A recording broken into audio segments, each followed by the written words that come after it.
കോൺഗ്രസ് പാർട്ടിയുടെ സ്വന്തം ലീഡറായിരുന്ന കെ കരുണാകരന്റെ മകൾ പത്മജ വേണുഗോപാൽ ഇനി മുതൽ ബി.ജെ.പി. ലേബലിലാണ് അറിയപ്പെടുന്നത്. പത്മജയെ ഒരു തെരഞ്ഞെടുപ്പ് കാലത്ത് ബി.ജെ.പിയിൽ എത്തിക്കാനായതിന്റെ നേട്ടം പാർട്ടിക്കുണ്ടോ എന്നതാണ് പലരും ചോദിക്കുന്നത്. കോൺഗ്രസിൽ നിന്നപ്പോൾ പോലും ജനങ്ങൾക്കിടയിൽ ഒരു സ്വാധീനമാകാൻ സാധിക്കാത്ത നേതാവാണ് പത്മജ വേണുഗോപാൽ. അതുകൊണ്ട് തന്നെ കേരളത്തിൽ ബി.ജെ.പി. പോലൊരു പാർട്ടിയിലേക്ക് ചുവടുമാറിയാൽ പ്രത്യേകിച്ച് ഒന്നും സംഭവിക്കാനില്ല എന്നതാണ് സത്യം. പത്മജ വേണുഗോപാൽ എന്ന കോൺഗ്രസ്സുകാരി ബി.ജെ.പിക്കൊപ്പം പോയാൽ ഇടിഞ്ഞു വീഴാൻ പാകത്തിനൊരാകാശം അവർ കോൺഗ്രസ് പാർട്ടിയിൽ ഉണ്ടാക്കിയിട്ടില്ല എന്നതും വസ്തുതയാണ്. എന്നാൽ ലീഡറിന്റെ മകൾ ബി.ജെ.പിക്കാരിയാകുന്നു എന്നത് തിരിച്ചടിയാകുന്നതും കാണാതെ പോകരുത്. എ.കെ. ആന്റണിയുടെ മകൻ കോൺഗ്രസ് വിട്ട് ബി.ജെ.പിയിൽ എത്തിയതിനു പിന്നാലെ കെ കരുണാകരന്റെ മകൾ പാർട്ടിയിൽ എത്തുന്നു എന്ന രീതിയിലാണ് ബി.ജെ.പി. ക്യാമ്പുകൾ ഇന്ന് ആഘോഷിക്കുന്നത്. പാർട്ടിക്കുള്ളിൽ ഒരു കാലത്ത് കൊമ്പുകോർത്ത് മുന്നണി മാറി മത്സരിച്ച എ.കെ. ആന്റണിയും കെ കരുണാകരനും പക്ഷേ മക്കൾ പാർട്ടി വിട്ട് ബി.ജെ.പിയിൽ ചേരുമെന്ന് ഒരിക്കൽ പോലും കരുതിയിട്ടുണ്ടാവില്ല. അതിലൊരാൾ ഇതൊന്നും കാണാനില്ലെങ്കിലും എ.കെ. ആന്റണി ഇന്നും കോൺഗ്രസിന്റെ അവസാന വാക്കായി നിലവിലുണ്ട്. ആന്റണിയുടെ എ ഗ്രൂപ്പും കരുണാകരന്റെ ഐ ഗ്രൂപ്പും കോൺഗ്രസിനുള്ളിൽ അധികാര വടംവലി നടത്തിയ കാലത്തും പിന്നീടുമെല്ലാം കെ കരുണാകരന്റെ വീടും കിച്ചൺ ക്യാബിനറ്റുമെല്ലാം പലകുറി ചർച്ചയായതാണ്. ഇന്ന് ദേശീയ മാധ്യമങ്ങളിൽ പത്മജ വാർത്തയാകുന്നത് മുൻ കോൺഗ്രസ് മുഖ്യമന്ത്രിയുടെ മകൾ ബി.ജെ.പിയിൽ എന്ന തരത്തിൽ മാത്രമാണ്. ഇതുമാത്രമാണ് ബി.ജെ.പിയുടെ ലാഭവും എന്ന് പറയാം.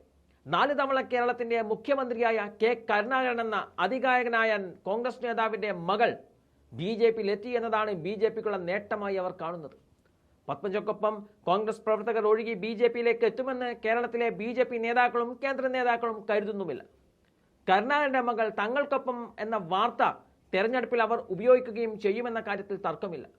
കോൺഗ്രസുകാർ സീറ്റ് നൽകി തന്നെ നിർത്തി തോൽപ്പിക്കുന്നുവെന്ന് പരാതിപ്പെടുന്ന പത്മജയ്ക്ക് ബി.ജെ.പിയിൽ എന്തായാലും അങ്ങനെ ഒരു പരാതി മുൻകാലത്തെ വിജയം ചൂണ്ടിക്കാണിച്ച് ഉന്നയിക്കാനാവില്ല. കാരണം ഒരിക്കൽ വിരിഞ്ഞ നിയമത്തിനപ്പുറം നിയമസഭാ ലോക്സഭാ തെരഞ്ഞെടുപ്പിൽ മറ്റൊരു താമര വിജയം ഇതുവരെ ബി.ജെ.പിക്ക് ഇല്ല എന്നത് തന്നെയാണ് കാരണം. ഇതുവരെ വിജയിക്കാത്ത ഒരു സീറ്റ് അതിപ്പോൾ ചാലക്കുടി ആയാലും പത്മജയ്ക്ക് നൽകിയാൽ സിറ്റിംഗ് സീറ്റ് പോകുമെന്ന കോൺഗ്രസിനുണ്ടാവുന്ന പേടി ബി.ജെ.പിക്ക് ഉണ്ടാവേണ്ട കാര്യവുമില്ല. ബി.ജെ.പിയെ സംബന്ധിച്ച് രാജ്യസഭാ സീറ്റ് എന്ന അപ്പം തന്നെ ബി.ജെ.പിക്ക് നൽകിയാലും ചാലക്കുടിയിൽ ഒരു ലോക്സഭാ സീറ്റ് നൽകിയാലും കാര്യങ്ങളൊക്കെ ഒരുപോലെ തന്നെയാണ്. ചാലക്കുടി സീറ്റ് വേണ്ടെന്നും പെട്ടെന്നങ്ങ് പോയി മത്സരിക്കാനില്ല എന്നൊക്കെ പത്മജ പറയുന്നത് ചുളുവിൽ ഒരു എം.പി. സ്ഥാനത്തിന് നല്ലത് രാജ്യസഭയാണ് എന്ന് കണ്ടുകൊണ്ട് തന്നെയാണ്. ബി.ജെ.പിയെ സംബന്ധിച്ച് അത് നിസ്സാരമെന്ന കണക്കുകൂട്ടലും പത്മജക്കുണ്ട്.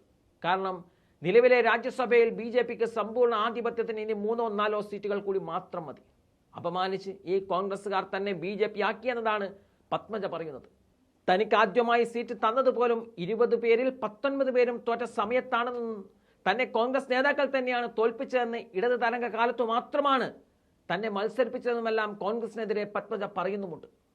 പാർട്ടി സ്ഥാനമാനങ്ങളെല്ലാം പല ഘട്ടത്തിൽ വിലപേശി വാങ്ങുകയും സമ്മർദ്ദ തന്ത്രങ്ങളിലൂടെ പലപ്പോഴും പാർട്ടിയെ പ്രതിസന്ധിയിലാക്കുകയും ഒക്കെ ചെയ്തിട്ടുള്ള ആളാണ് പത്മജ. ഒടുവിൽ ഇപ്പോൾ ബി.ജെ.പി. പാളയത്തിൽ എത്തി നിൽക്കുകയും ചെയ്യുകയാണ്.